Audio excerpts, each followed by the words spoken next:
ওনাকে নির্মমভাবে হত্যা করেছে। আমি আমার ভাই হত্যার বিচার চাই।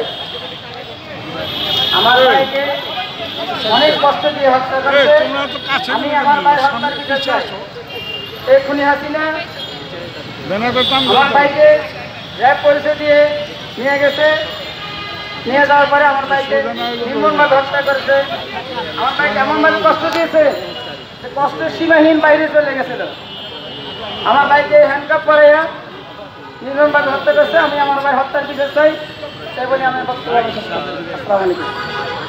আমরা এ পর্যায়ে যিনি নিজেই গুমের শিকার হয়েছিলেন, আমাদের রাজপথের অন্যতম বীর সুপারসালার ডাকসু এবং যিনি ডাকসুর সাবেক ভিপি, আন্দোলন সংগ্রামের অন্যতম বীর যোদ্ধা, নাগরিকত্বের সংগ্রামী সভাপতি, মায়ের ডাকের শুরু থেকে যিনি সবসময় যেখানে আমরা ডেকেছি তিনি সেখানে এসেছেন এবং নিজেও গুমের শিকার হয়েছেন, আমাদের সেই জনপ্রিয় নেতা, আমাদের অভিভাবক মাহমুদুর রহমান মান্না এ পর্যায়ে আপনাদের সামনে মূল্যবান